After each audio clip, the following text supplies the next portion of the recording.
তাই করতে হবে, রাগ ওঠে। পাশে টেবিলে সাগর বসে বন্ধুদের সাথে চা খাচ্ছে। অহনাকে দেখে সাগরের মনে মায়া কাজ করে। মেয়েটাকে থাপ্পড় দেওয়া ঠিক হয়েছে, কিন্তু অহনা এমন আচরণ কেন করলো? বারবার শুধু বলে আমি কাল রাতে জঙ্গলে গেছি। আমার থাপ্পড় দেওয়াটা ঠিক হয়নি, কারণ জানা দরকার ছিল আগে। শুভ্র শর্ত। আরে স্বর্ণা, বের হব। কই যাব? আর এখানেই আছি। অহনা, তোকে একটা কথা বলার ছিল। শুভ্রতা সেদিনও কি জানি বলতে চেয়েছিল, সেদিন শোনার সময় হয়নি আমার। শুভ্রতা, তুই সেদিনও কিছু একটা বলতে চাইছিলি।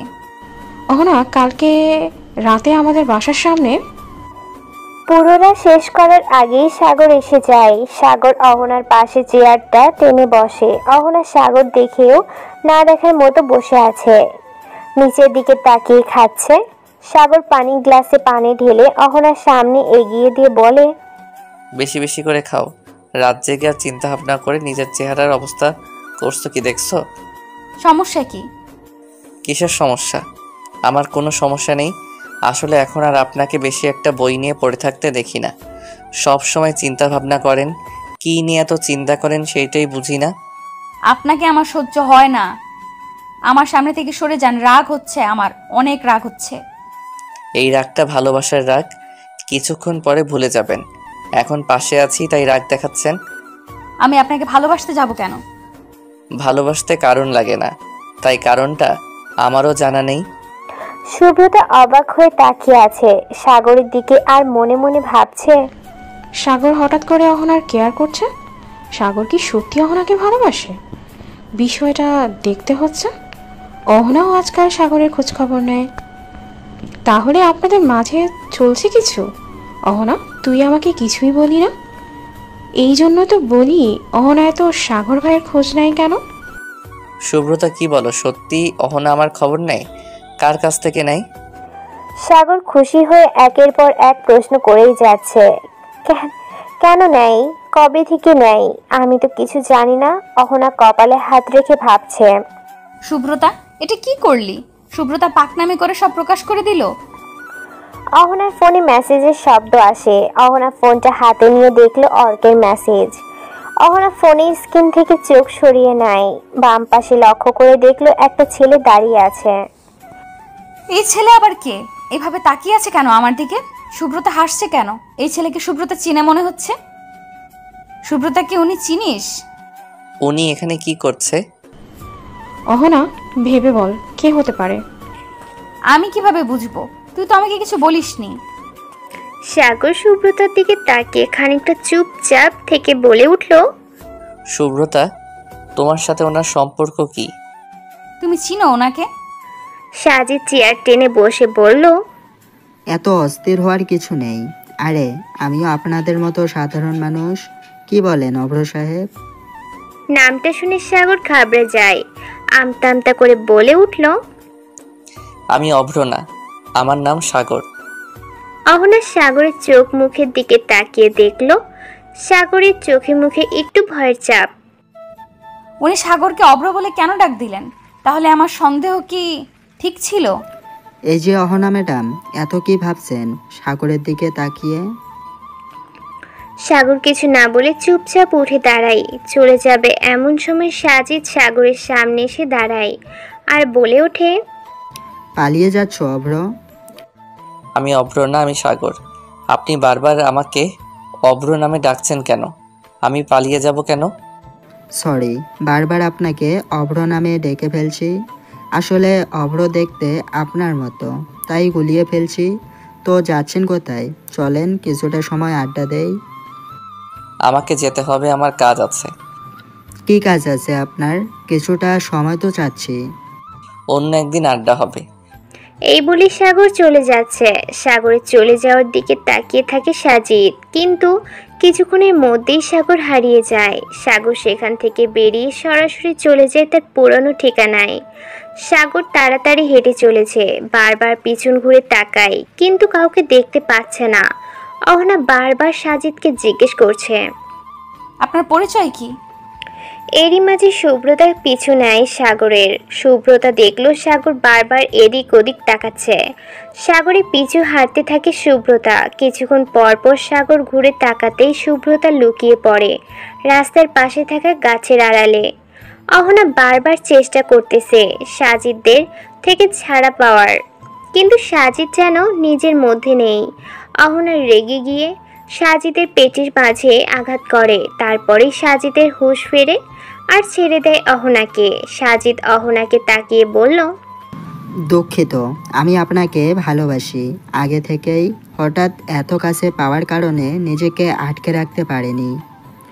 অহনা কিছু বলে না, রাগী গজগজ করতে করতে চলে যায়। সাজিদ শুধু মুচকি একটা হাসি দিয়ে তাকিয়ে থাকে। সুব্রতা সাগরের পিছু নেয়। সাগর সেটা ঠিকই বুঝতে পারে অহনা কি আবার আমার পিছু নিয়েছে নাকি। সাগর থমকে দাঁড়ায়, কিছুটা সময় দাঁড়িয়ে থেকে পিছনে ঘুরে তাকায়।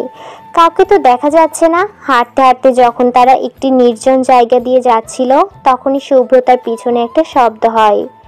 আর সুব্রতা পিছনে তাকিয়ে সাথে সাথেই সামনে তাকায়, কিন্তু সামনে কেউ ছিল না। মুহূর্তের মধ্যেই সাগর গায়েব হয়ে যায়। সুব্রতা খোঁজাখুঁজি করে কিন্তু পায় না।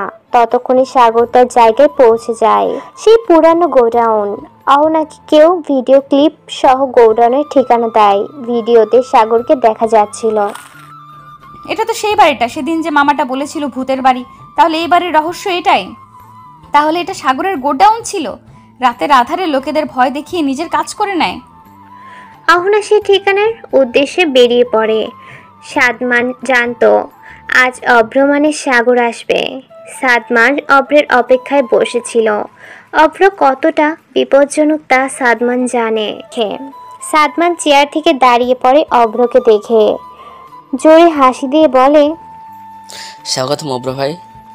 অভ্র একটা মুচকি হাসি দেয়। সাদমান অভ্রের দিকে তাকিয়ে বলল, দেখ, যা হয়েছে ভুলে যা। তোর এই লাইন ছাড়াটাই ভুল ছিল। তোর সবচেয়ে বড় অপরাধ ছিল এইটা। কার জন্য? কথাটা শুনেই অভ্র সাদমানের গলাটা চেপে ধরে। অভ্র কিছু বলে না, চুপচাপ সাদমানের দিকে তাকিয়ে আছে। সাদমান চোখগুলো বড় বড় করে অভ্রের দিকে তাকিয়ে থাকে। ভাই কি করছিস? স্যার লাগছে তো? অভ্র নিজের রাগ নিয়ন্ত্রণে এনে সাদমানের গলা থেকে হাতটা সরিয়ে নেয়। তোদেরকে একদিন বারণ করছি আমার ভালোবাসাকে নিয়ে বাজে কথা বলবি না। সাদমান অভ্রকে নতুন করে একটা প্রস্তাব দিতে চায়। দেখ ভাই, আবার আমার সাথে কাজ কর, না হয় মর।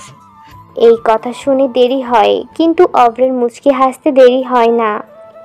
সাদমান বুঝে যায় আজ ওর খেলা শেষ। তাই যখনই ওর লোককে অর্ডার করতে যাবে ততক্ষণই বড় দেরি হয়ে গেছে।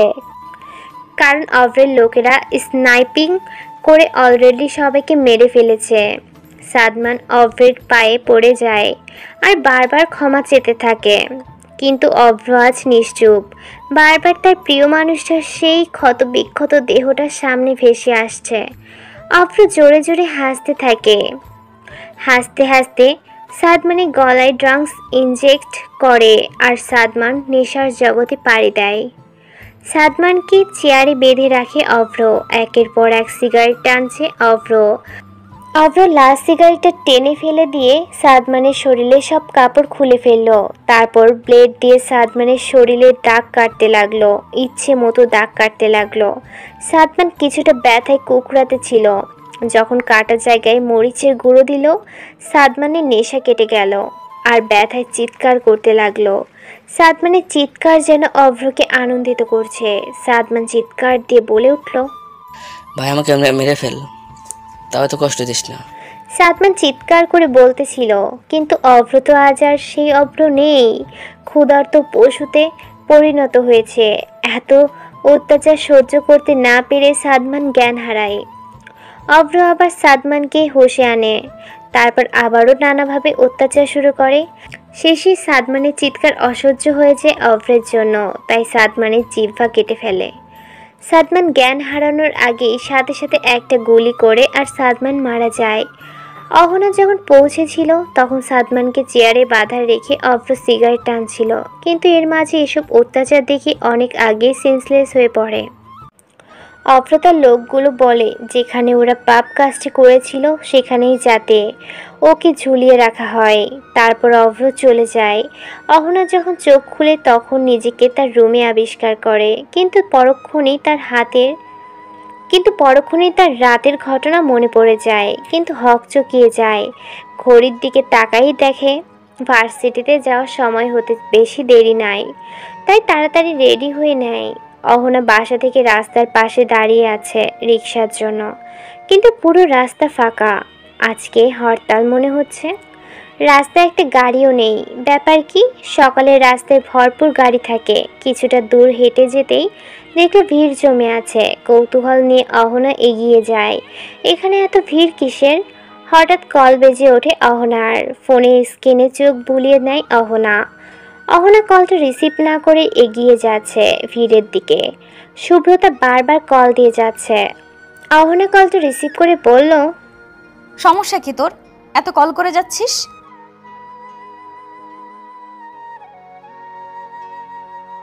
অহনা চুপচাপ থেকে ভাবছে, অব্র নিজের লোককে নিজে কেন এতটা যন্ত্রণা দিয়ে মারলো? আমার মাথায় এই বিষয়টা এখনো ঢুকছে না। এই অহনা, বোবা হয়ে গেলি মনে হচ্ছে। কথা বলছিস না কেন?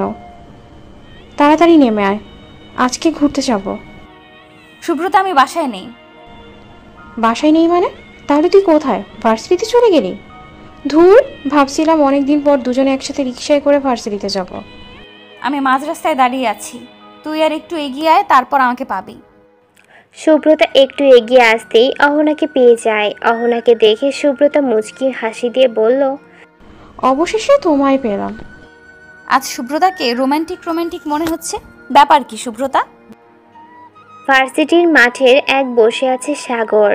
হঠাৎ সাজিদের আগমন। সাগর চোখ তুলে সাজিদের দিকে তাকায়। সাজিদ সাগরের দিকে তাকিয়ে বলে উঠল, তোমার খেলা শেষ অভ্র?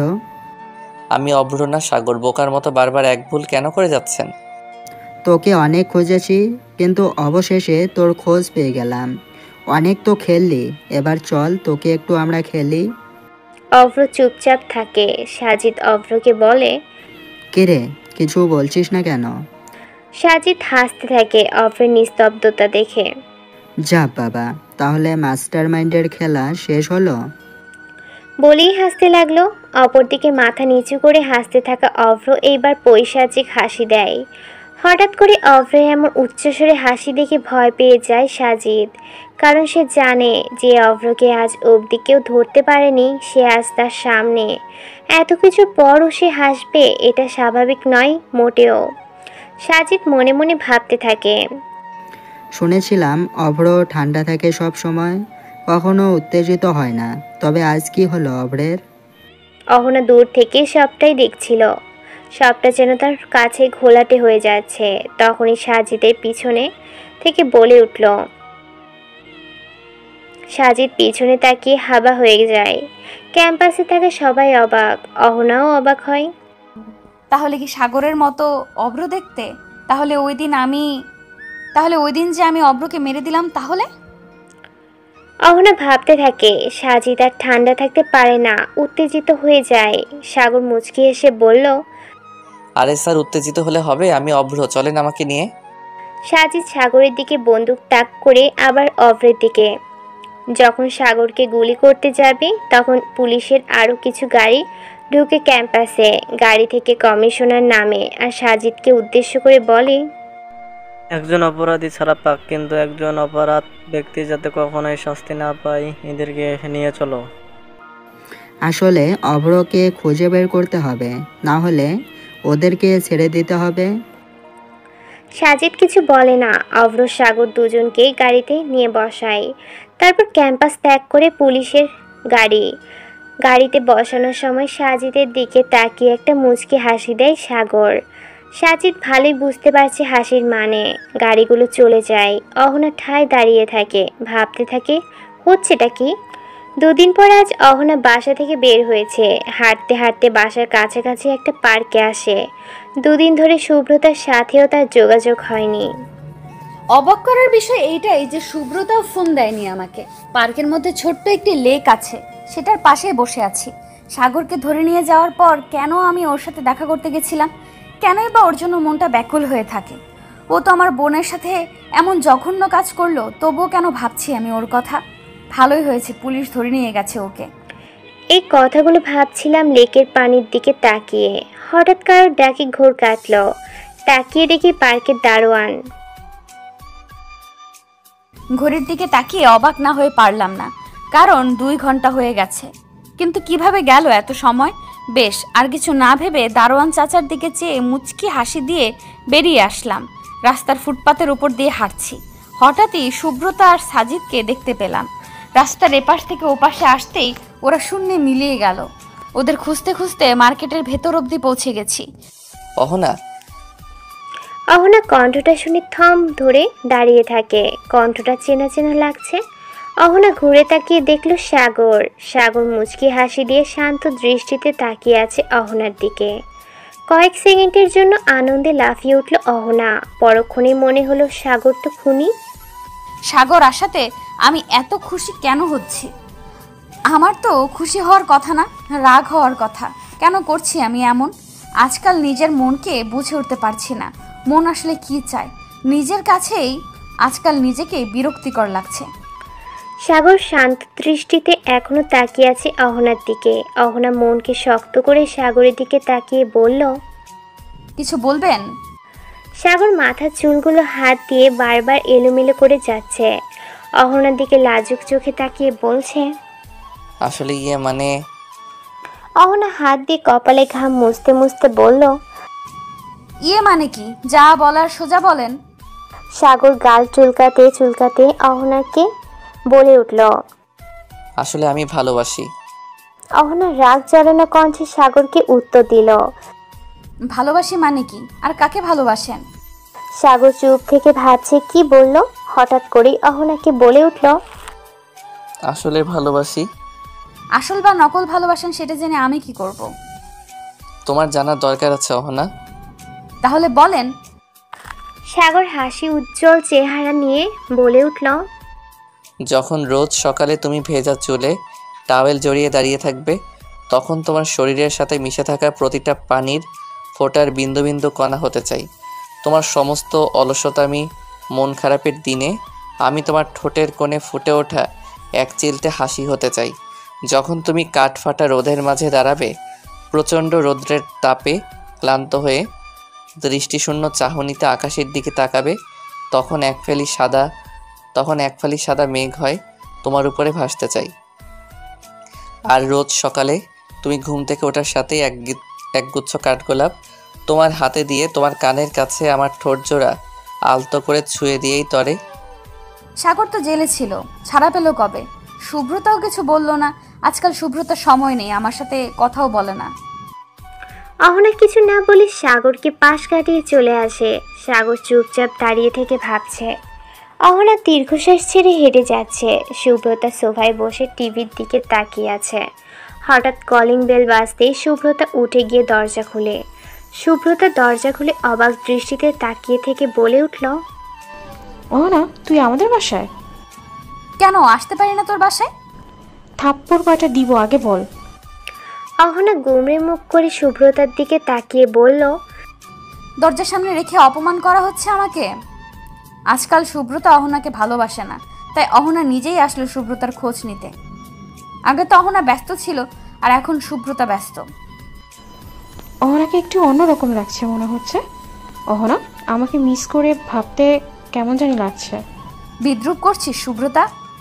সুব্রতার অহনার দিকে কিছুক্ষণ তাকিয়ে চুপচাপ দাঁড়িয়ে থেকে বলে উঠল, কয়দিন না খেয়ে আছিস? চোখ মুখে কেমন দেখাচ্ছে তোর? খালামণি বাসায় আসছে, তারপরও তোর এই অবস্থা। সুব্রতা, আমি একটু দরকারে আসছি। আমার কাছে কি দরকার অহনা? সাগর ছাড়া পেল কবে? তুই আমাকে কেন কিছু জানালি না? সাজিদ এসে সুব্রতার পাশে দাঁড়িয়ে বলল, অহনা ম্যাডামকে দরজার সামনে দাঁড় করিয়ে কথা বলে যাচ্ছ সুব্রতা?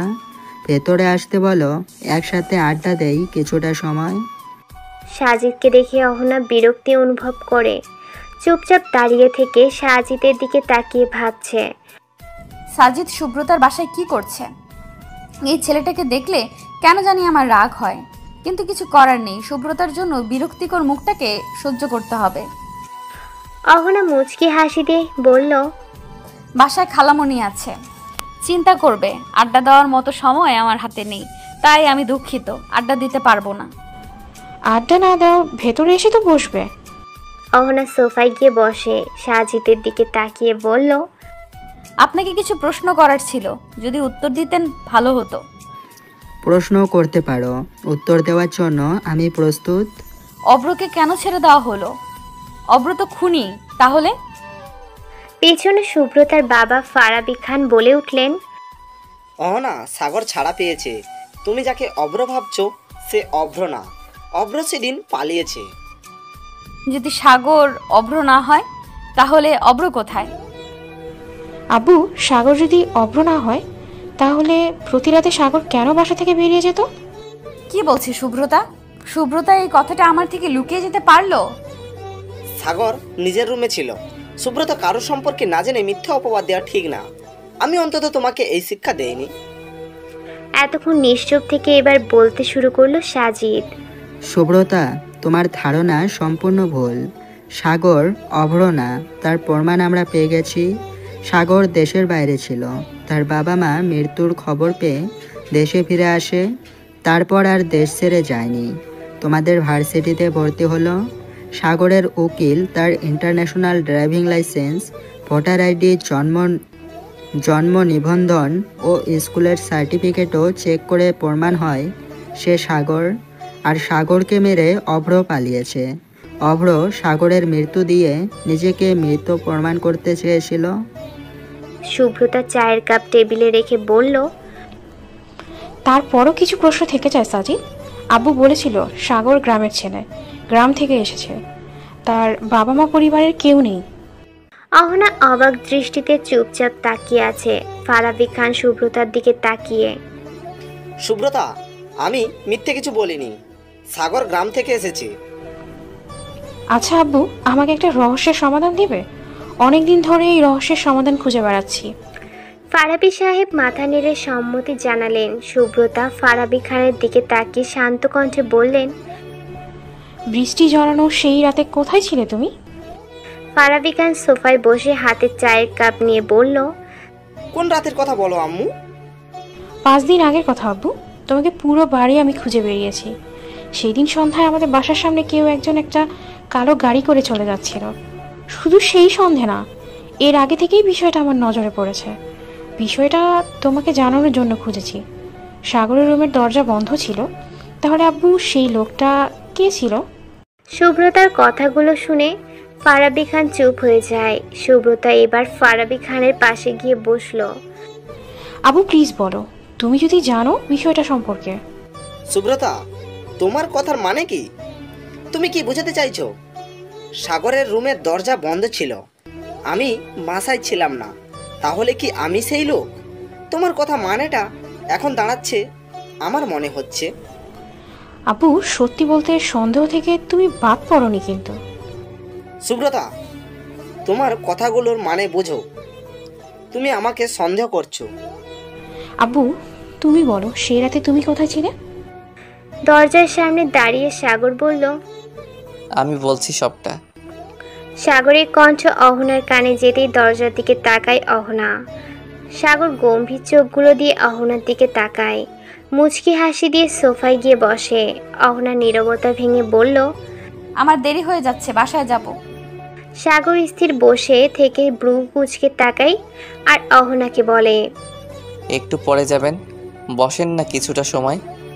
সাগরের কথা শুনে অহনা থমকে গেল, কিছু বলতে গিয়েও চুপ হয়ে গেল। সুব্রতা প্রশ্নবোধক দৃষ্টিতে তাকায়। সুব্রত একটু খেয়ে শক্তি করে নেই, তারপর সবটা বলছি। সাগরের কথায় মুচকে হাসলো অহনা। পাশ থেকে সাজিদ বলে উঠল, সাগর ভাই পেটুক নাম্বার 1, সবাইকে কনফিউশনে রেখে শান্তিতে খেয়ে যাচ্ছে। সাজিদ ভাই, আমি কাউকে কনফিউশনে রাখছি না। সেই রাতে আঙ্কেল আমার রুমে ছিল। আব্বু যদি তোমার রুমে থাকে তাহলে দরজা কেন ভেতর থেকে বন্ধ ছিল? আসলে আঙ্কেল বলছিল। আব্বু দরজা বন্ধ করে নিশ্চয়ই সিগারেট খাইছো? ফারাবি খান চুপচাপ বসে আছে। সাগর উচ্চস্বরে দিয়ে বলল, সুব্রত আমরা লুডো খেলছি, আন্টির ভয়ে দরজা বন্ধ করে রাখছে। অহনার ফোনটা বেজে উঠতেই ফোনের স্ক্রিনে তাকায় আর বলে ওঠে, সুব্রতা, আমার যেতে হবে, খালামণি ফোন করছে। ফারাবি খান টিভির রিমোট হাতে নেয়। অহনা উঠে দাঁড়ায়। দরজা 2 পা এগিয়ে যেতেই কানে শব্দ এলো, মাফিয়া কিং অভ্র খুন। অহনা ঘুরে টিভির দিকে তাকায়। একটু সামনে এগিয়ে দেখলো খুব নৃশংস খুন করা হয়েছে। কে বা কারা করেছে কেউ জানতে পারেনি। মাফিয়া কিং এর খুনের খবর মুহূর্তে মাফিয়া জগৎ তুলপাড় করে দিয়েছে। নিউজ দেখা মাত্রই সাজিদ উঠে দাঁড়ায়। তাড়াহুড়ো করে বের হয়ে যায় সাজিদ। অহনা দাঁড়িয়ে হাসছে। অবশেষে বোনের খুনির শাস্তি হলো। অহনা সাগরের দিকে তাকিয়ে ভাবলো, তাহলে সাগর অভ্র ছিল না। সাগর অভ্র না, এটা প্রমাণিত হওয়ায় অহনার অনেকটা খুশি। হাসি উজ্জ্বল চেহারা নিয়ে সাগরের এক দৃষ্টিতে তাকিয়ে আছে। কিছুক্ষণ পর গুমড়ে মুখ করে ভাবলো, নিজের হাতে অভ্রকে শাস্তি দিতে পারলাম না। অহনা এখন বিশ্বাস করবে আমাকে? ভালোবাসবে কি আমাকে? অহনার কাজল কারো চোখগুলো আমাকে কেন এত মায়ায় জড়াচ্ছে? কেন মনে হচ্ছে অহনার কাজল কালো চোখ দুটি আমাকে কিছু বলতে চায়? সত্যিই কি কিছু বলতে চায়? না, সব আমার মনের ভুল। এই বলে সাগর অহনার দিকে এগিয়ে যায়। অহনা লাজুক চোখে তাকায়। অহনা, তুমি কি আমাকে... কথাটা শেষ করার আগে সুব্রতা বলে উঠল, ব্যাপারটা কি তোদের মাঝে মনে হচ্ছে লাড্ডু ফুটছে? সুব্রতা, আমি বাসায় যাব, দেরি হয়ে যাচ্ছে। খালামণি এবার সত্যি অনেক চিন্তা করবে। সাবধানে যাবি। বাসায় গিয়ে অন্তত ছোট্ট করে হলেও একটা খবর দিয়েন, ব্যস্ত মানুষ। অহনা কিছু বলল না। ঠোঁটের কোণে হাসি রেখে বেরিয়ে যাচ্ছে। দরজার সামনে গিয়ে আবারও ঘুরে তাকিয়ে আছে সাগরের দিকে। একটা অজানা ভালো লাগা কাজ করছে সাগরের প্রতি। সাগর অবাক দৃষ্টিতে তাকিয়ে আছে। অহনা কি আমাকে কিছু বলতে চাই? কেন বারবার অদ্ভুত দৃষ্টিতে তাকাচ্ছে আমার দিকে?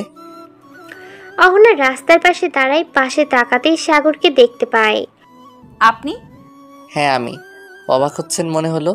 অবাক হওয়ার কিছু নেই। আমার পিছু নিয়েছেন কেন? কার পিছু নিব তাহলে? আমার তো অন্য কোনো মেয়েকে ভালো লাগে না। অহনা কিছু বলল না। রিকশা নিয়ে উঠে বসে সাগরের দিকে তাকায়। আবারও মুচকি হাসি দেয়।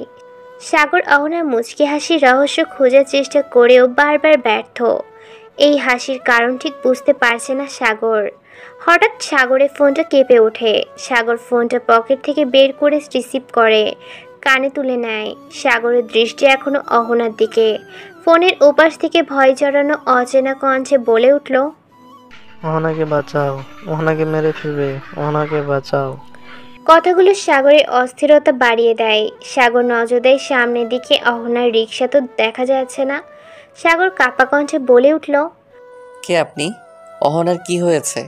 অহনা এইমাত্র বাসায় চলে গেছে। অচেনা লোকটা চুপচাপ থেকে বলল, আমি কে সেটা জানতে হবে না, শুধু বলবো অহনাকে বাঁচাও। আপনি বলবেন অহনার কি হয়েছে?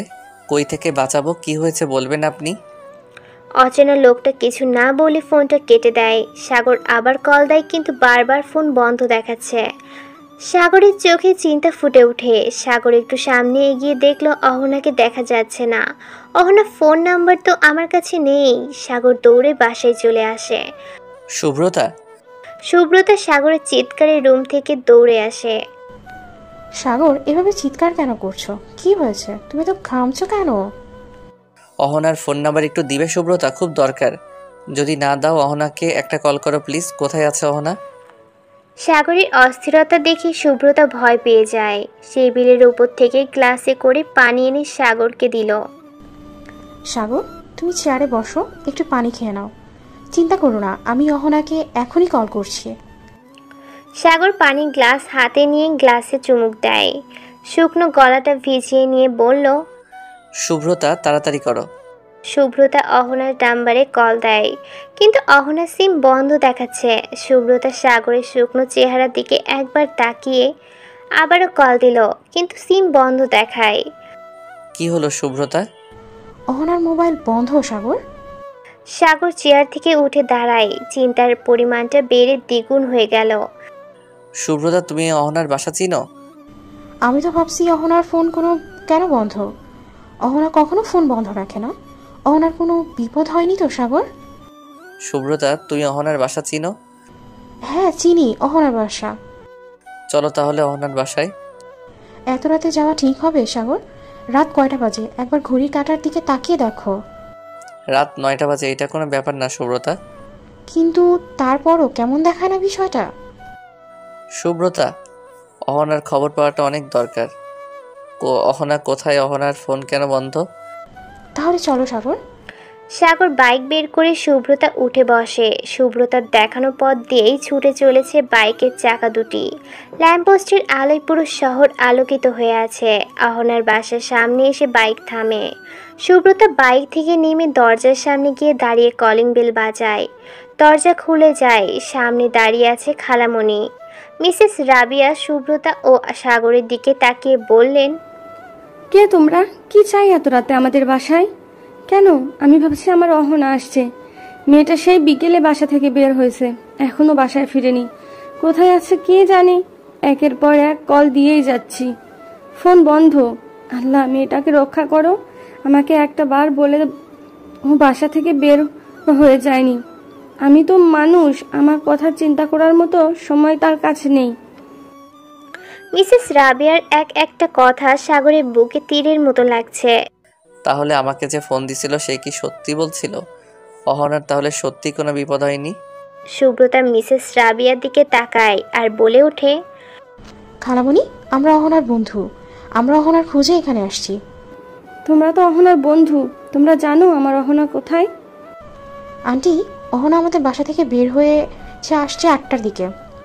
ভেতরে এসো, বসো তোমরা, দেখি আর একটু অহনা আসে কিনা। যদি না আসে তাহলে থানায় যাব। আমার অহনা এত রাত করে বা কোথায় যাবে? কলিং বেল বাজতেই সাগর উঠে গিয়ে দরজা খুলে। সাগরকে দেখে অহনা অবাক হয়ে তাকিয়ে থাকে। কিছু বলার আগেই অহনার গালে একটা চড় বসিয়ে দেয় সাগর। মেয়ে হয়ে এত রাতে বাইরে কি আপনার? এতগুলো মানুষকে চিন্তা রাখার অধিকার আপনার কে দিছে? কোথায় গেছেন আপনি? সুব্রতার বাসা থেকে আপনি 8টায় বের হয়েছেন, এখন রাত 11টা বাজে। এতক্ষণ কোথায় ছিলেন আপনি? জবাব দিন, কোথায় ছিলেন? অহনা গালে হাত দিয়ে চুপচাপ তাকিয়ে থাকে। সুব্রতা অহনার পাশে এসে দাঁড়ায়। অহনা, কোথায় ছিলি তুই? তোর মোবাইল বন্ধ কেন ছিল? অহনা আমতা আমতা করে বলল, বাসায় আসার পথে রিক্সা নষ্ট হয়ে যায়, মোবাইল তো ওপেন ছিল, আমি তো মোবাইল বন্ধ করিনি, হেঁটে হেঁটে আসতে দেরি হয়ে গেছে।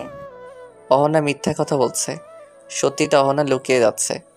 মানলাম রিক্সায় সমস্যা হয়েছিল, রাস্তায় কি রিক্সার অভাব ছিল? আমি তো বলিনি রাস্তায় রিক্সার অভাব আছে। কেউ যদি আসতে না চায় তাহলে আমার কি করার আছে? সাগর নিজের রাগ নিয়ন্ত্রণ করে নেয়। চোখ বন্ধ করে দাঁতে দাঁত চেপে চুপচাপ দাঁড়িয়ে থাকে। অহনার চেহারার চিন্তার ভাঁজ ফুটে ওঠে। আমাকে ফলো করছিল কে? এতদিন ভাবতাম অব্র ফলো করছে, কিন্তু অব্র তো মারা গেছে। তাহলে কে আমার পিছু নিয়েছিল? তাহলে কি অব্র ছিল না, অন্য কেউ আমাকে আগে থেকে ফলো করতো? অহনা রাস্তার পাশ দিয়ে হাঁটছে। হাতের ঘড়ির দিকে তাকিয়ে দেখলো 11টা বাজতে 10 মিনিট বাকি আছে। খালামণি অনেক চিন্তা করছে, মোবাইলও বন্ধ হয়ে গেছে। অহনা এদিক ওদিক তাকায়, একটা রিক্সাও দেখা যাচ্ছে না। হঠাৎ অহনার নজরে পড়ল একটা ছায়া। অহনা থমকে দাঁড়ায়, ল্যাম্পপোস্টের আলোয় ছায়াটা পড়েছে। অহনা পিছন ঘুরে তাকায়, কাউকে দেখতে পেল না। সামনে ঘুরে তাকিয়ে দেখলো ছায়াটা নেই। কিছুটা পথ হাঁটতেই আবারও লক্ষ্য করলো ছায়াটা কে। অহনা দ্রুত হাঁটতে শুরু করছে। কারো হাঁটার শব্দ শুনে অহনা পিছন ঘুরে তাকায়। কালো কোট পরা একটা লোক অহনার পিছু নিয়েছে। মাথার টুপি দিয়ে মুখটা ঢেকে রাখা স্পষ্ট, কিছু বোঝা যাচ্ছে না। অহনা ভয় পেয়ে যায়। নিরিবিলি রাস্তায় অহনা আর অচেনা লোকটা ছাড়া আর কেউ নেই। বাড়ির সামনে আসতেই লোকটা পালিয়ে যায়। গেটের সামনে দাঁড়িয়ে অহনা ফাঁকা রাস্তার দিকে তাকিয়ে আছে। লোকটা ঠিক কোন দিকে গেল অহনা বুঝে ওঠার আগেই সে উধাও। সাগর অহনার দিকে তাকিয়ে থেকে বলল, এত কি চিন্তা করছেন? অহনা কিছু বলল না, চুপচাপ সাগরের পাশ কাটিয়ে ভেতরে প্রবেশ করে। খালামণি সরি, তোমাকে কিছু না বলে বিকেলে বাসা থেকে বের হইছি। তোর জন্য কতটা চিন্তায় ছিলাম জানিস তুই? একটু বলে যেতে পারতি, আর এত দেরি করলি কেন? রাস্তায় সমস্যা হয়েছিল একটু।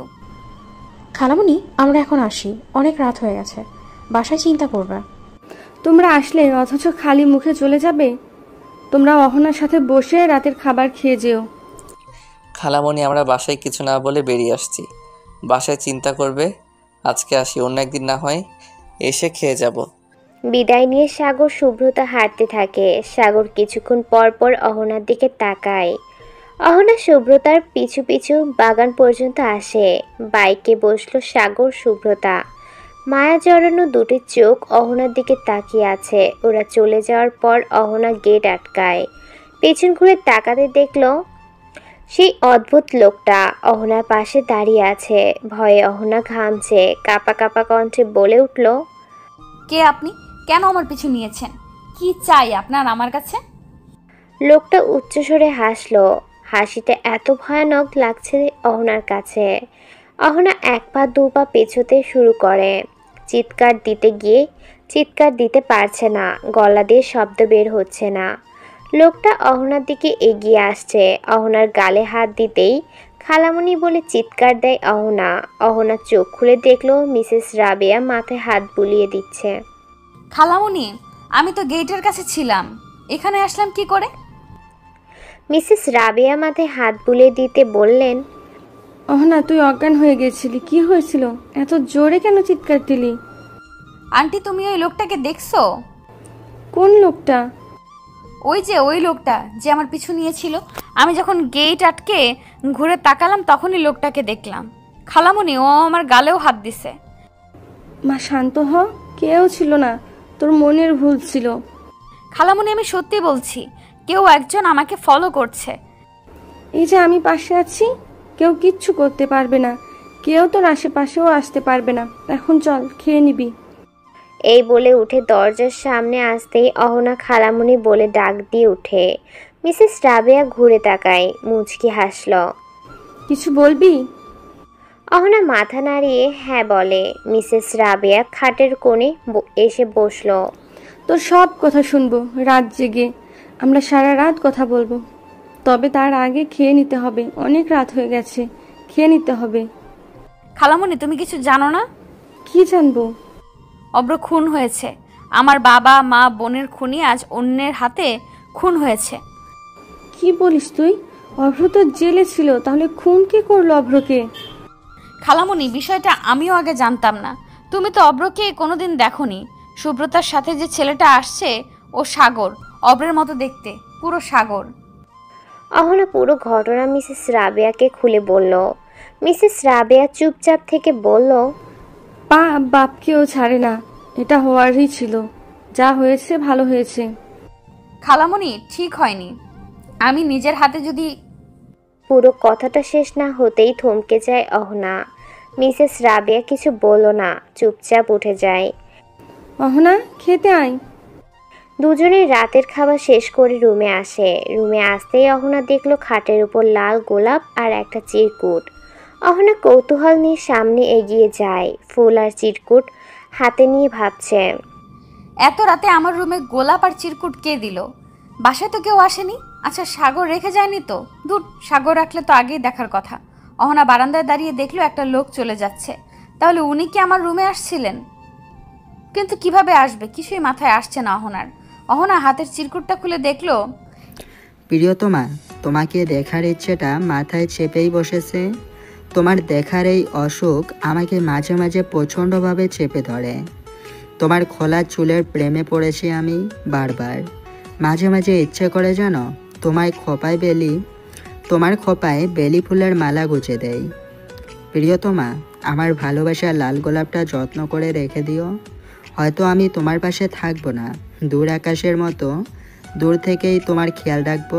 ভালো থেকো প্রিয়তমা। অহনা চিরকুট পরে অবাক হয়ে দাঁড়িয়ে আছে। বারান্দার গ্রিল ধরে অহনা আকাশের দিকে তাকায় আর বলে, এই আকাশ, তুমি তো জানো এই প্রেমিক পুরুষকে। তুমি কি দিবে এই প্রেমিক পুরুষের ঠিকানা আমাকে? সত্যি লাল গোলাপটা রেখে দিব। থাকুক না, রেখে দেই। মানুষটাকে না চিনি, তার দেওয়া ফুলটা রেখে দেই। যে আমাকে এতটা ভালোবাসে, তার ভালোবাসাকে অপমান করি কিভাবে? এই ভেবে অহনা ফুলটাকে ডায়েরির পাতার ভাঁজে রেখে দিল।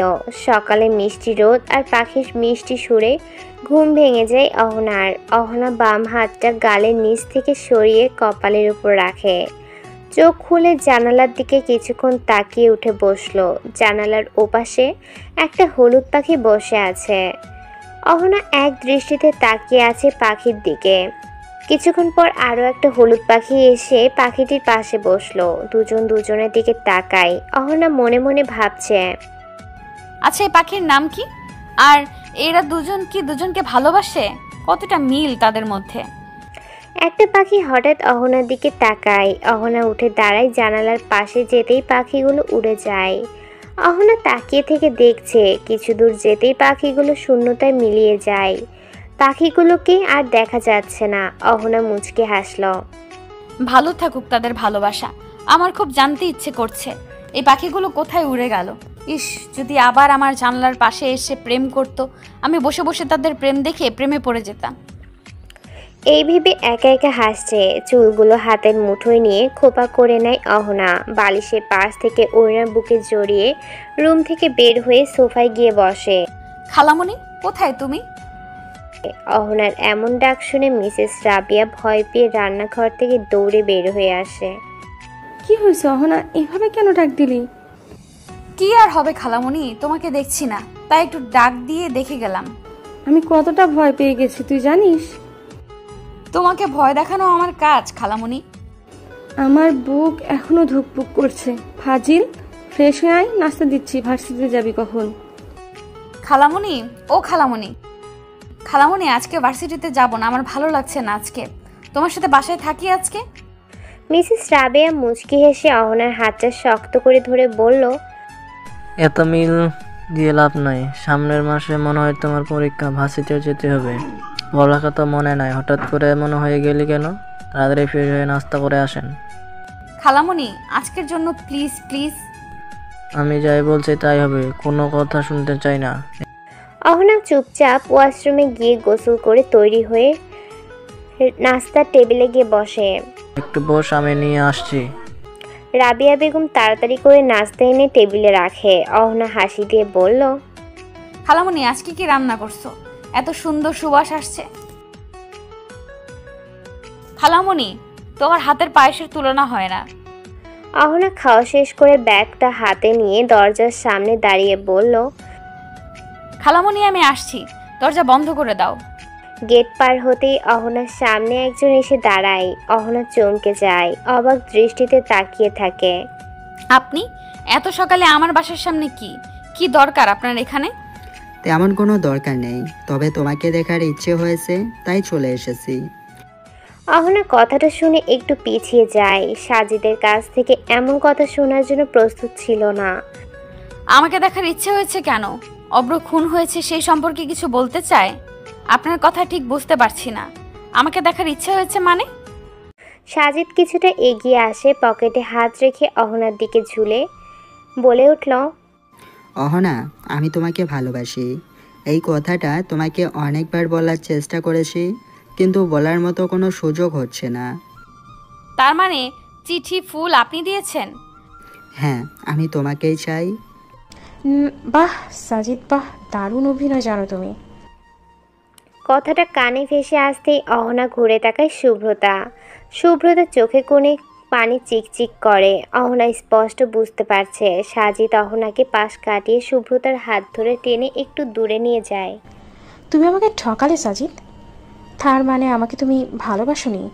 তাহলে সবটা অভিনয় ছিল তোমার? কিন্তু কেন করলে বলবে? সাগর সত্যি অভ্র কিনা জানার জন্য তোমার হেল্প দরকার ছিল।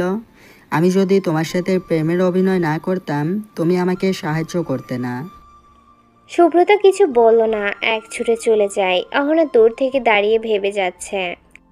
সাজিদের কথা শুনে সুব্রতা এতটা রেগে গেল কেন? কষ্ট বা কেন পেয়েছে? তাহলে সাজিদ কি সুব্রতা ভালোবাসে? আমাকে বলা আপনার কথাগুলো শুনে সুব্রতা কষ্ট কেন পেয়েছে? আপনাদের মধ্যে সম্পর্ক কি ছিল? আমি আপনাকে ভালোবাসি। সুব্রতা আমাকে ভালোবাসে। আপনি সুব্রতাকে কষ্ট দিবেন না। অহনা, তুমি আমাকে কষ্ট দিবে না। যদি সুব্রতা আপনার জন্য আর একটিবার কান্না করে তার ফল ভালো হবে না। কথাটা বলে অহনা হাঁটতে শুরু করে। কিছু পথ এগিয়ে এসে থমকে দাঁড়ায়। সাজিদের বলা কথাটা কানে আসলেও স্পষ্ট বুঝতে পারেনি। সাজিদ আবারও বলে উঠল, এই মাফিয়া কুইন লুকোচুরি খেলা অনেক হয়েছে, এবার সামনে আসতে হবে আপনাকে। আমার সম্পর্কে এত কিছু জানে কিভাবে? তাহলে কি উনি রাতের আধারে আমার পিছু নিয়েছিল? সব সময় আমাকে ফলো উনি করেছেন, কিন্তু আমার মাথায় কখনো এটা আসেনি। যদি এখন আমাকে ধরে নিয়ে যায়? অহনা নিজেকে শান্ত করে নিয়ে বলে, মাফিয়া কুইন মানে ঠিক বুঝলাম না, আপনি কি বলতে চান? শুভ্রের কল আসতেই অহনা কল রিসিভ করে। ফোনের ওপাশ থেকে বলে উঠল, অব্রত খুন হয়েছে। তাহলে এই তিনজনকে খুন করছে কে? রহস্য আবারও দলা পাকিয়ে যাচ্ছে। তাহলে সাগর খুন করেছে? না, সাগর খুনি হতে পারে না, আমি মানতে পারবো না। সাগরকে আমি অনেক ভালোবাসি। সাগর কেন খুনি হবে? অকারণে সাগরকে সন্দেহ করা বন্ধ করতে হবে। কথাগুলো ভেবে হাঁটছে অহনা। হঠাৎ একটা সাদা রঙের গাড়ি অহনার পাশে এসে দাঁড়ায়। অহনা গাড়িটা দেখে দাঁড়ায়। গাড়ি থেকে কয়েকটা ছেলে নেমে আসে। অহনা কিছু বলার আগেই একটা ছেলে হাত চেপে ধরে। হাত ছাড়িয়ে নেওয়ার অনেক চেষ্টা করেও ব্যর্থ। চিৎকার দিতে যাবে, পেছন থেকে একজন এসে রুমাল বেঁধে দেয়। অহনার চোখ খুলে চারপাশে শুধু অন্ধকার, এক বিন্দু আলো দেখা যাচ্ছে না। নীরব নিশ্চুপ হয়ে পড়ে আছে। এই মুহূর্তে কোথায় আছে নিজেও জানে না। বারবার চিৎকার দেওয়ার চেষ্টা করছে, কিন্তু মুখে রুমাল বাঁধা চিৎকার দিতে গিয়েও পারছে না। মাথাটা প্রচণ্ড যন্ত্রণা করছে। মনে হচ্ছে মাথায় কেউ জোরে আঘাত করেছে, যার কারণে মাথায় এত ওজন লাগছে। হঠাৎ অন্ধকার রুমে একটু একটু করে আলো প্রবেশ করে। অহনার চোখ দুটি দিয়ে তাকিয়ে আছে। একটা লোক ভিতরে প্রবেশ করে। ছেলে স্পষ্ট বোঝা যাচ্ছে, পরনে শার্ট, হাতে ঘড়িও আছে। লোকটার ছায়া দেখে মনে হচ্ছে ভদ্র ঘরের সন্তান। কিন্তু আমাকে এখানে নিয়ে আসার কারণ ঠিক বুঝলাম না। আমাকে কেন এখানে নিয়ে এসেছে? আমার কাছে ঠিক কি চায়? এই হ্যালো মাফিয়া কুইন, কেমন লাগছে আমার বাসা? যদিও তোমার রুমে কোনো আলো নেই, ভয় পেও না, আমি তোমাকে মারবো না। তোমাকে মারলে খেলা শেষ। এখনও অনেক খেলা বাকি আছে। এত তাড়াতাড়ি যদি সব শেষ হয়ে যায় তাহলে কিভাবে হবে বলো? তবে একটা কথা মানতে হবে, তুমি অনেক কিউট। তবে আমি মানুষ খারাপ, অনেক খারাপ। চাইলে এই মুহূর্তে তোমার ক্ষতি করতে পারি, কিন্তু আমি তেমন কিছু করব না। কেন করব না জানো? তোমার ক্ষতি করলে আমার নিজের ক্ষতি হবে। দরকার কি নিজের ক্ষতি করার? তুমি একটা মেয়ে হয়ে পুলিশকে এভাবে ফাঁকি দিয়ে খুন করে চলেছ। ওহো, সরি। খুন তো তুমি করছো না, খুন তোমার আগে অন্য কেউ করে। মাফিয়া কুইন, আমাকে একটু বলবেন সেই লোকটা কে যে আপনার আগে আপনার শত্রুদের খতম করে দেয়? আপনি জানেন না মাফিয়া কুইন? তবে আমি জানি আপনার সেই শুভাকাঙ্ক্ষী কে, যে আড়ালে থেকে আপনাকে এতটা সাহায্য করে। কিন্তু আপনি কি জানেন সে আসলে আপনার বন্ধু না শত্রু? আপনাকে খুন করা ছিল তার আসল উদ্দেশ্য। অহনা বিরক্তি নিয়ে মনে মনে ভাবছে, মানুষটাকে যদি একটা বার তার চেহারা দেখতে পেতাম। ওনার কষ্ট আমার খুব চেনা চেনা লাগছে, কিন্তু কার কণ্ঠ? ওনার কণ্ঠ আমার খুব চেনা চেনা লাগছে, কিন্তু কার কণ্ঠ বুঝতে পারছি না। আমাকে এখানে খুন করার জন্য নিয়ে এসেছে। যদি তাই হয়, খুন করুক। আমার প্রতিশোধ অন্য কেউ নিলেও নেওয়া শেষ। আমার পরিবারের খুনি বেঁচে নেই, সবাই আজ মৃত।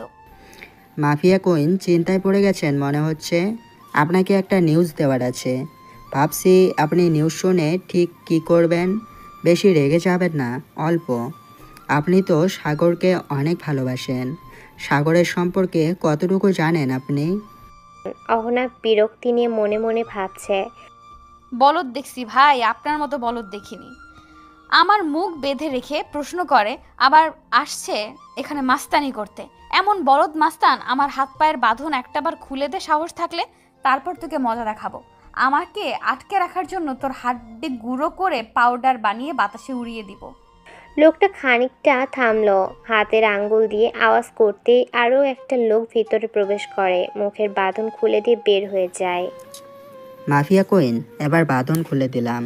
আমাকে যত ইচ্ছে গালাগালি করতে পারেন। তবে আস্তে আস্তে করবেন, গলা শুকিয়ে যাবে, গরম প্রচুর, তার উপর বন্ধ ঘরে আলো নেই। আমি জানি আপনার থাকতে অনেক কষ্ট হচ্ছে, কিন্তু কিছু করার নেই, আপনাকে এখানে থাকতে হবে যতক্ষণ শিকার হাতে ধরা না দিচ্ছে।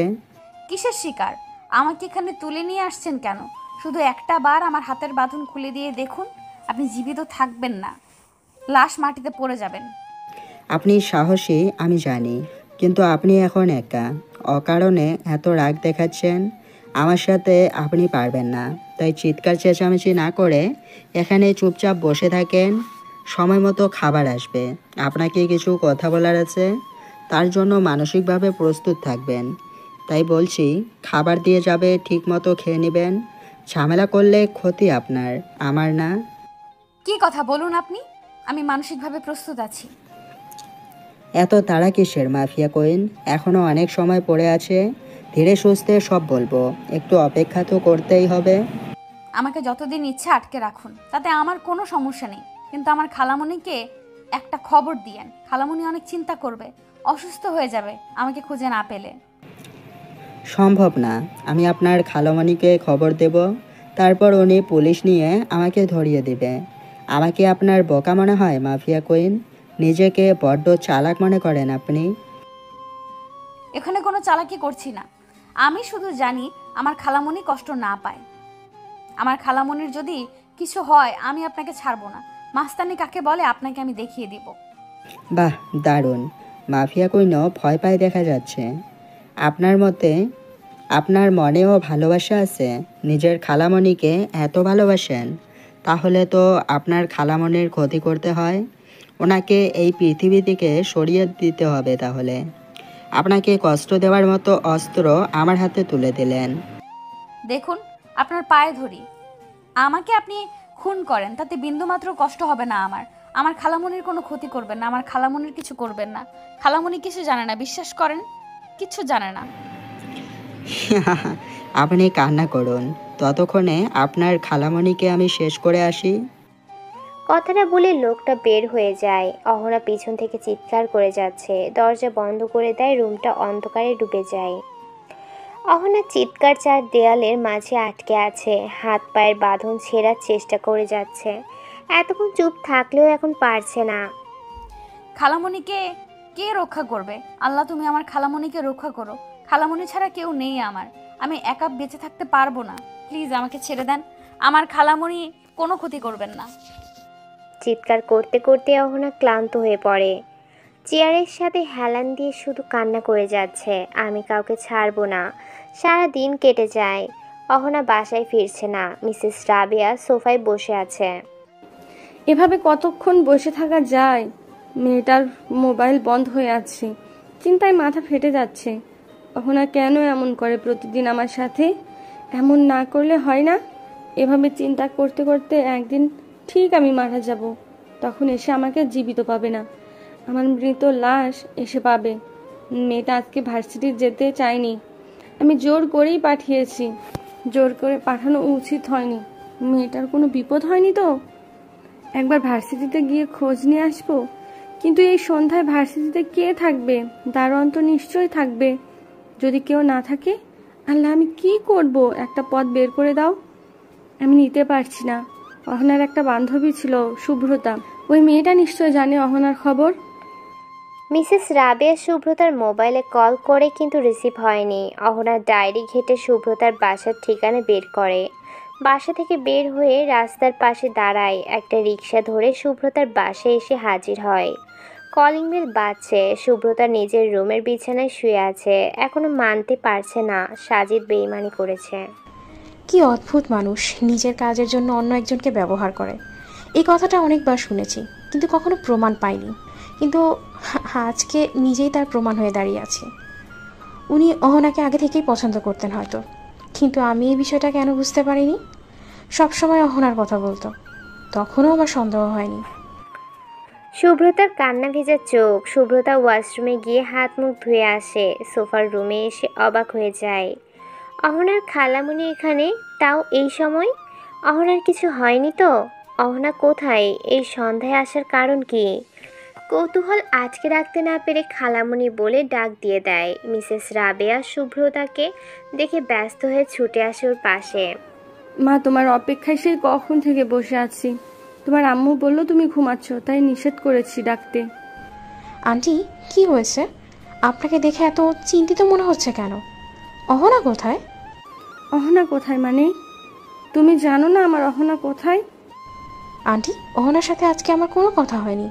অহনা কোথায় আমি জানি না। কি হয়েছে আমাকে খুলে বলুন। মিসেস রাবেয়া কথা না বলে হাউমাউ করে কান্নায় ভেঙে পড়ে। শুভ্রতার আম্মু বারবার সান্ত্বনা দিতে গিয়েও আটকে যাচ্ছে। কি সান্ত্বনা দেবে? সত্যি কি সান্ত্বনা দেওয়ার মতো কোনো ভাষা আছে? সারাদিন কেটে যায়, মেয়েটা বাসায় ফিরছে না। আপনি ভেঙে পড়বেন না বোন, অহনা ফিরে আসবে, আমরা সবাই খুঁজে বের করব। আমার মেয়েটাকে খুন করেনি তোরা? মেয়েটা 2 দিন ধরে বলছে বাসার চারপাশে কেউ একজন ঘুরে বেড়ায়। ওরা কারা? আল্লাহ, আমার মেয়েটাকে ফিরিয়ে দাও। আমি থানায় যাব, এক্ষুনি থানায় যাব। অহনাকে কারা খুন করার চেষ্টা করেছে? আন্টির কথা কি সঠিক? না, অহনা খুন হতে পারে না। অহনা আমাকে ছেড়ে চলে যেতে পারে না। আন্টি, আপনি চিন্তা করবেন না, আমি ভার্সিটিতে খোঁজ নিয়ে দেখছি। শুভ্রতা শুভ্রকে কল দেয় আর বলে ওঠে, শুভ্র, অহনা কখন ভার্সিটি থেকে বের হয়েছে? অহনা তো আজকে ভার্সিটিতে আসেনি। তুই সত্যি বলছিস? হ্যাঁ, অহনার মোবাইলও বন্ধ। কেন, কি হয়েছে? অহনাকে খুঁজে পাওয়া যাচ্ছে না। কথাটা শুনে শুভ্র কল কেটে দেয়। শুভ্র অর্ককে কল করে। অর্ক বিছানায় শুয়েছিল, শরীর একটু খারাপ লাগছিল। কখন ঘুম চলে এসেছে বুঝতেই পারেনি। শুভ্রের কল পেয়ে অর্কের ঘুম ভেঙে যায়। অর্ক ঘুম ঘুম চোখে মোবাইলের দিকে তাকায় আর বলে ওঠে, সরি শুভ্র, আমার শরীর খারাপ লাগছিল, কখন ঘুম এসেছে বুঝতে পারিনি। অহনা ম্যাডাম সন্ধ্যায় দেখা করতে বলেছিল। অর্ক, অহনা আপুকে খুঁজে পাওয়া যাচ্ছে না। মানে কি? হ্যাঁ, একটু আগে শুভ্রতা কল করেছে। আমি ওকে বারবার কল করছি, কিন্তু ওনার মোবাইলও বন্ধ ছিল। তুই একটা খোঁজ নিয়ে দেখ। ভাই, আমি যা বলছি সত্যি। অর্ক ব্যস্ত হয়ে যায়, তাড়াহুড়ো করে বাসা থেকে বের হয়। কোথায় যেতে পারে বুঝতে পারছে না। যাওয়ার মতো তেমন কোনো জায়গা নেই। অহনা অন্ধকার রুমে চেয়ারের সাথে বসে আছে, অপেক্ষায় আছে কখন দরজা খুলবে, এক বিন্দু আলো আসবে। এভাবে বন্দি থাকতে কারো ভালো লাগে? যদি একটা সুযোগ সামনে এসে ধরা দিত, তাহলে এখানে এক মুহূর্তের জন্য থাকতো না। খালামনির জন্য চিন্তা হচ্ছে। খালামনি কেমন আছে? সত্যি খালামনির কোনো ক্ষতি করেনি তো? কথাটা ভাবতেই অস্থিরতা বেড়ে যায়। নিজেকে পাগল পাগল লাগছে। বারবার একটা কথাই মাথায় আসছে, খালামনি ছাড়া কেউই নেই আমার। আমার খালামনি যেন কোনো ক্ষতি না হয়। হঠাৎ একটা শব্দ কানে আসে। অহনা শব্দ অনুসরণ করে তাকায়। দরজা খুলছে আস্তে আস্তে করে। ভেতরে একজন প্রবেশ করে। রুমের আলো জ্বলে ওঠে। মাস্ক পরা লোকটা অহনার দিকে তাকিয়ে আছে। আলো চোখে এসে পড়তেই অহনা চোখ বন্ধ করে নেয়। আস্তে আস্তে চোখ খুলে সামনে দাঁড়িয়ে থাকা লোকটার দিকে তাকায়। লোকটা হাতের ইশারা দিয়ে চেয়ার আনতে বলে। একটা চিকনা ছেলে চেয়ার দিয়ে যায়। লোকটা অহনার সামনে চেয়ার টেনে বসে। অন্য একজন এসে প্লেটে করে খাবার পানি দিয়ে যায়। খেয়ে নাও। আপনি কে? আপনাকে আমার চেনা চেনা লাগছে কেন? আমি কে না হয় খাবার খেয়ে জানবে। আমাকে একবার তুমি করে ডাকেন কেন? আপনার কণ্ঠ আমার চেনা চেনা লাগে। আমি কে সেটা বড় কথা না, বড় কথা সারাদিন না খেয়ে আসো, আগে খেয়ে শক্ত হও, তারপর অনেক কথা হবে আমাদের। কিসের কথা আপনার সাথে আমার? চুপচাপ খেয়ে নিবে। যদি কোনো চালাকি করো তাহলে তোমার খালামণি শেষ। আমার খালামণি কোথায়? তোমার খালামণি শুভ্রতার বাসায়, কিন্তু আমার লোক তোমার খালামণির উপর নজর রেখেছে। আমি কোনো ঝামেলা করব না, আপনি যা বলবেন আমি শুনবো। একটা ছেলে অহনার হাতের বাঁধন খুলে দেয়। অহনা চুপচাপ খাবার খেয়ে নেয়। সামনে বসে থাকা লোকটা হেসে দেয়। অহনা লোকটার দিকে তাকায়। মুখের মাস্ক খুলে অহনা অবাক হয়ে তাকিয়ে আছে আর বলে, আপনি? হ্যাঁ আমি। আপনি যখন জানতেন আমার সম্পর্কে এত কিছু, তাহলে আমাকে জেলে বন্দি না করে এখানে কেন আটকে রেখেছেন? আমি চাই তুমি তোমার পরিবারের খুনিকে শাস্তি দাও। মানে? সবাই তো শেষ তাহলে? সবাই শেষ কে বলেছে? আসল খুনি এখনো ঘুরে বেড়াচ্ছে পরিচয় গোপন রেখে। আপনি কি বলতে চান? অভ্র মারা যায়নি। আপনি আমার সাথে মজা করেন? সবাই জানে অভ্র মারা গেছে। আমরা নিজের চোখেও দেখেছি। অভ্র মারা যায়নি, এটাই অভ্রের লাশ না, আমরা তার প্রমাণ পেয়েছি। অন্য একটা ছেলেকে অভ্র সাজিয়ে খুন করা হয়, আসল অভ্র তো সাগর। না, এটা হতে পারে না, আমি বিশ্বাস করি না। সাগর অভ্র না। বাহ, প্রেমের ভালো ডুবে আছো। তোমার বোনের খুনি অভ্র, সাগর অভ্র, এটা বুঝো না? আপনি বলেছিলেন সাগর অভ্র না, আজ আপনি কেন বলেন সাগরই অভ্র? সাজিদ একটু দূরে সরে দাঁড়ান, মুচকি হেসে অহনার দিকে তাকিয়ে আছে আর মনে মনে বলছে, আহারে প্রেম, অহনার হাতে তোর মৃত্যু লেখা আছে সাগর। তোকে শেষ করে আমি অহনাকে আপন করে নেব। তুই যে অভ্র না সেই প্রমাণ আমি অনেক আগেই পেয়েছি, শুধু তোর এখানে আসার অপেক্ষা। সাজিদ শয়তানি হাসি দেয়। অহনা মাথায় হাত রেখে কান্নায় ভেঙে পড়ে। সাগর সত্যি অভ্র? আমি নিজের হাতে সাগরকে শেষ করব? কিন্তু কিভাবে? আমার পক্ষে সম্ভব না। তার আগে আমার মৃত্যু যেন হয়ে যায়। কি বলছি আমি এসব? সাগর মানে অভ্র, যাকে এতদিন খুঁজেছি। আমার পরিবারকে শেষ করে দিয়েছে, আমি তাকে বেঁচে থাকতে দিতে পারি না। আমি কি না একটা নরপশুর জন্য মায়া দেখাচ্ছি? ছি, কি সব ভাবছি আমি।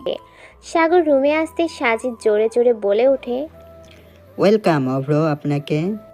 শব্দটা অহনার কানে পৌঁছায়। রাগের শরীর জ্বলে ওঠে। কান্না ভেজা লাল চোখ সাগরের দিয়ে নিক্ষেপ করে। হাতের কাছে কিচ্ছু নেই। সাজিদ দূর থেকে অহনা বলে ডাক দেয়। অহনা ঘুরে তাকায়, পিস্তল ছুঁড়ে মারে।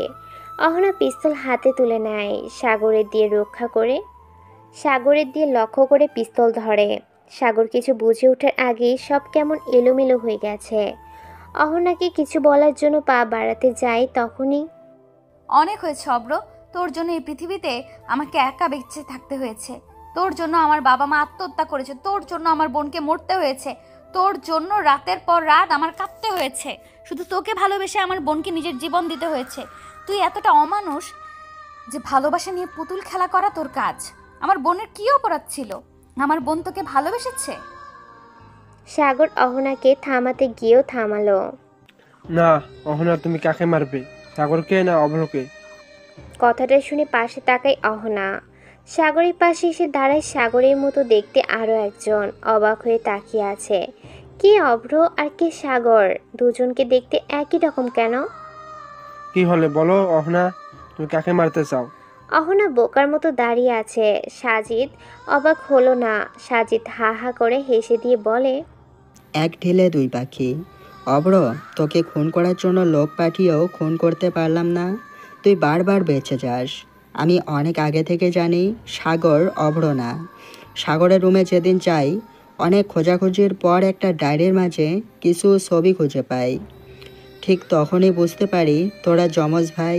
তোদের মাঝে একটা পার্থক্য আছে, সাগরের বাম হাতে একটা জন্মের দাগ আছে, তোর সেই দাগ নেই। তুই শয়তানের মনের আশা পূরণ হবে কি করে বল? তোকে শেষ করার পর আমার মৃত্যু হবে। চারদিকে তাকিয়ে দেখ, তোর পোশাক কুত্তাগুলো মৃত্যু লাশ হয়ে গেছে। আসলেই তুই যে এখানে এত তাড়াতাড়ি হাজির হয়ে যাবি বুঝতে পারিনি। অহনা বোকার মতো শুধু কথাগুলো শুনে যাচ্ছে। সাজিদ অহনার দিয়ে তাকিয়ে বলে উঠল, অহনা, তুমি চুপ করে দাঁড়িয়ে আছো কেন? অভ্রকে বের করার জন্য এত নাটক সাজাতে হয়েছে। তোমার সামনে অভ্র দাঁড়িয়ে আছে, অভ্রকে গুলি করে মনের সব রাগ শেষ করো। অহনা সাজিদের দিকে লক্ষ্য করে। সাজিদ অহনার আচরণে অবাক হয়ে যায়। অহনা কি সব সত্যি জেনে গেছে? তুই সব জানিস তাই না? তাহলে সত্যি করে বল, আমার বোনকে ধর্ষণ করার পেছনে আসলে হাত কার ছিল? অহনা অভ্রে ছিল। আমার দিকে কেন তুমি পিস্তল ধরে রেখেছ? আমি কিছু করিনি, সব কিছুর পেছনে অভ্রের হাত ছিল। সাজিদ মিথ্যে বলছে অহনা। আঙ্কেল? সুব্রতার বাবাকে দেখে অহনা হাঁ করে তাকিয়ে আছে। আঙ্কেল আপনি এখানে? হ্যাঁ আমি এখানে, তোমাকে আসল সত্যি জানাতে এসেছি। আমি সাজিদ আসল শয়তান, তোমার বোনের আসল খুনি সাজিদ। সাজিদ দৌড়ে এসে অহনার গলায় ছুরি ধরে। সবাই ভয় পেয়ে যায়। সাগর আস্তে আস্তে পিছনে গিয়ে সাজিদের মাথায় আঘাত করে। সাজিদ ছটফট করতে করতে মাটিতে পড়ে যায়। অনেক ফেলেছিস আর না, শরীরে পুলিশের পোশাক নিয়ে অপরাধ কম করিসনি। আমাদের দুই ভাইয়ের বয়স যখন 10, তখন আমাদের বাবা মা মারা যায় এক রোড অ্যাক্সিডেন্টে। মামার কাছে থাকি দুজন। মামানি রোজ ঝগড়া করতো। আঙ্কেল আমাকে তাদের বাসায় নিয়ে আসে, তারপর দেশের বাহিরে পাঠিয়ে দেয় পড়ালেখার জন্য। কিন্তু ভাইয়ের খবর আমি জানতাম না। দেশে এসে ভাইয়ার খবর নিয়ে শুনি ভাইয়া মাস্তান। একদিন মামানির অপমান সহ্য করতে না পেরে ঘর থেকে বের হয়ে যায়। তারপর অপরাধী জগতে পা বাড়ায়। একটা মেয়েকে ভালো লাগে, তার পেছনে অনেকেই ঘুরে, কিন্তু মেয়েটার মাস্তান বলে রাজি হয়নি। মেয়েটার জন্য মাস্তানি সব অপরাধ করা ছেড়ে দিই। মেয়েটাকে বিয়ে করবে বলে ঠিক করে, কিন্তু তোর সহ্য হয়নি। তোর গুন্ডা দিয়ে মেয়েটাকে ধর্ষণ করিস, তারপর নাম দিস আমার ভাইয়ার, ভিডিও ভাইরাল করিস। মেয়েটা এসব নিতে পারেনি, ভাইয়ার সাথেও কথা বলেনি। এত কিছুর পরও ভাইয়া বিয়ে করতে চেয়েছিল, কিন্তু উনি নিজেকে অপরাধী ভাবত, ভাইয়ার কথা শুনেনি। সমাজের কথা ভেবে আত্মহত্যা করে। মেয়েটার বাবা মা সমাজে মুখ দেখাতে পারে না, রাস্তায় নামলেই তাদের নানা কথা শুনতে হয়। সহ্য করতে না পেরে আত্মহত্যা করে। সেদিন যদি আমাকে শুভ্র না বাঁচাতো তাহলে আমি এখানে থাকতাম না। অহনার গুলিতে আমার মৃত্যু হতো। অহনা হয়তো অনেক আগে বুঝেছে। অহনা আমার পিছু জঙ্গলে হয়েছিল। সেদিন ভাইয়ের সাথে দেখা করতে জঙ্গলে যাই, কিন্তু অহনাকে যেন সন্দেহ না করে, সেই জন্য জঙ্গলের গল্প সাজাতে হয়েছে। অহনা প্রতিটা কথা শুনে কান্না করে যাচ্ছে। আমি এতদিন কি ভেবে চলেছি, আমার ধারণা ভুল ছিল। আপু ভুল মানুষকে ভালোবাসেনি। হঠাৎ প্রচণ্ড শব্দ করে উঠে বুলেট গিয়ে সাজিদের বুকে লাগে। অহনা সাজিদের দিকে তাকিয়ে আছে। সাজিদ ছটফট করে কিছুক্ষণের মধ্যে নিশ্চুপ হয়ে যায়। অভ্র পিস্তল হাতে রেখে জয়ের হাসি দেয়। অবশেষে আমার ভালোবাসার খুনিদের শেষ করতে পেরেছি। তোমাকে ছাড়া বড্ড একা লেগেছে, কতদিন তোমায় দেখিনি। অভ্র চিৎকার দিয়ে কান্না করে। অহনা অভ্রের কাছে যাবে, পেছন থেকে অহনা বলে চিৎকার দিয়ে ওঠে, খালামণি। দৌড়ে এসে অহনার কপালে চুমু দেয়। অহনা খালামণির বুকে মাথা রাখে। ক্ষণিকের মধ্যে আবারও গুলির শব্দ শোনা যায়। সবাই ঘুরে তাকে অভ্রের রক্তাক্ত দেহ মাটিতে পড়ে আছে। সাগর চিৎকার দিয়ে ওঠে, ভাই তুই এটা কি করলি? আমার কথা একটাবার ভাবলি না? তোরা এমন নিষ্ঠুর কেন? সুব্রতা দৌড়ে আসে, অহনাকে জড়িয়ে ধরে। তাই তো আপুর কাছে চলে গেছেন, দেখ কি সুন্দর করে ঘুমাচ্ছে। সুব্রতা কিছু বলল না, অহনাকে জড়িয়ে ধরে আছে। সাগর উঠে দাঁড়ায় আর বলে, আঙ্কেল আমার আপন বলে কেউ নেই, সবাই চলে গেছে। সুব্রতা সাগরের একটু পাশে দাঁড়িয়ে গিয়ে বলল, অহনাকে তোমার নামে দিয়ে দিলাম, যত্ন করে রেখো। সমাপ্ত। তারপর অহনা আর সাগর চলে যায় সুখের ঘরে, যেখানে থাকবে শুধু সুখ আর সুখ। গল্পটি কেমন হয়েছে তা অবশ্যই কমেন্ট করে জানাবেন। আর অনেকখানি হয়তো অভ্র আর সাগরের ক্যারেক্টার এলোমেলো হয়ে গিয়েছে, রাইটারের লেখা তো, সেজন্য বুঝতে পারেনি, ক্ষমার দৃষ্টিতে দেখবেন। ধন্যবাদ সবাইকে। আল্লাহ হাফেজ। আসসালামু আলাইকুম।